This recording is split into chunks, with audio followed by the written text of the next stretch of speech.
The recent avian influenza outbreak was a tipping point for me and this community. Necropsy results and expert recommendations were shared with city staff on December 23rd. No meaningful action was taken until a week later. At that point, delay was no longer a mistake, it was a choice. If the city chooses to keep these swans, they must also ensure better care and accountability. What happened cannot be undone, but what happens next is entirely up to us and our city leaders. Thank you very much.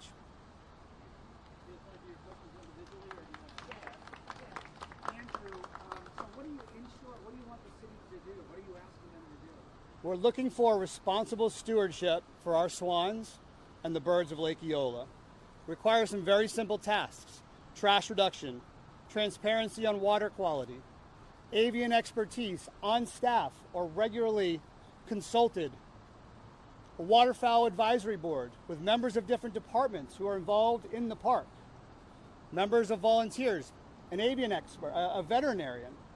This is very simple. We can do these things, and there's some low-hanging fruit that can be taken care of today.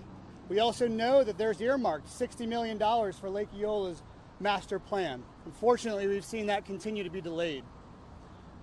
We can't wait for that to happen. Action needs to be taken now.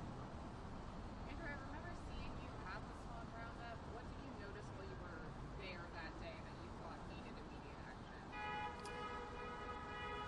Well, first and foremost, one of the things we did is we put leg bands on the birds because we needed to track these animals at Lake Eola.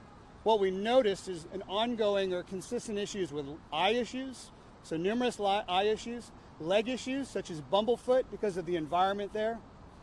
And we saw, unfortunately, a lack of transparency with some of the information that was provided to the public. These birds need better care. What has the response been to the petition that you've had out there so far? Unfortunately, there has been zero response from any city official, despite numerous and repeated attempts to reach out, collaborate, share information, work together on solutions. We've provided solutions in this documentation, which we plan to share today, so that the public can be made aware of this information that was shared as early as December 17th, when the first bird that we actually took care of and rehabbed, they were made aware of this on December 17th. The first bird died on December 17th as well. They failed to inform the public until December 29th, which was after a public Facebook post, which was shared over almost 400 times in regards to the concerns that we had and have for the avian influenza outbreak that happened at that time. If the city ends up doing nothing, what's the next step for you? We will continue to work in partnership or attempt to collaborate with the city. We will go to different departments. We will continue to look at state and federal agencies to see who can step in. There seems to be no official oversight, so the city seems to be able to do whatever they want with no repercussions, and it's not okay. These birds deserve better. Look around the city. The swan is displayed everywhere. They are an economic driver for the city, and the fact that there's not appropriate care for them is inexcusable. You mentioned there was $40,000 lost in association with these swans, and then having died. Where are you getting that figure? With the additional 13 swans that went unaccounted for, the average cost of a swan is somewhere around $3,000. So that's $39,000 right there. So rounding to $4,000. One of them was an Australian swan, sadly donated by David and Nicole Byer in October of 2024. Walked onto Robinson Street because there is no low profile fencing, keeping them in the park and keeping them from getting run over. The male was run over and killed. David and Nicole were never made aware of this information. Sadly, this is how we have to inform them because the city refused to do the right thing. Do you mean $3,000 to buy them or for their care? $3,000 is the average cost to buy a swan. Last year, they bought 6 swans at the cost of $19,500. Instead of putting that money towards the care, resources, infrastructure, repairs. We had a black-necked swan on January 3rd, 2025 that died because of the degrading seawall around the peninsula. its head got stuck in the seawall, and a ranger had to go in and forcefully pull it out. We are left with one black-necked swan. And if the city thinks they are going to go out and purchase another black-necked swan for Queenie, the lone remaining one, without doing any of this, they should be embarrassed. Andrew, what would be successful today?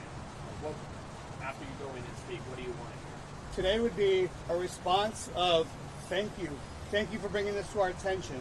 Appreciate the opportunity for us to work collaboratively.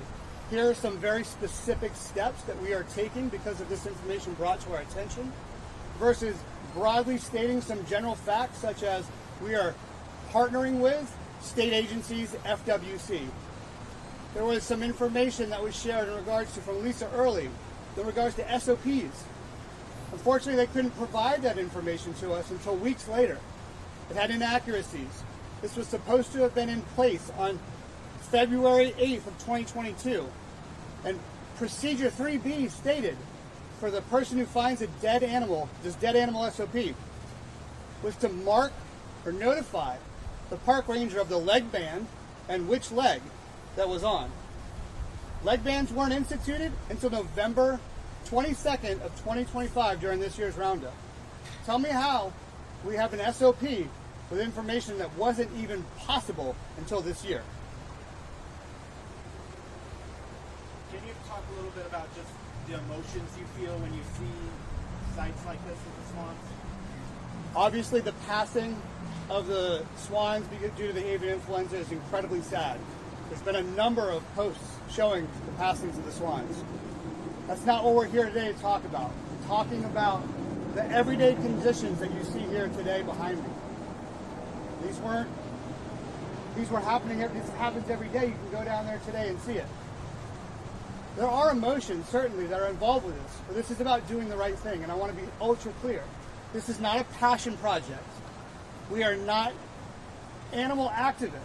We are citizens of the city of Orlando who are asking, demanding, the city does the right thing.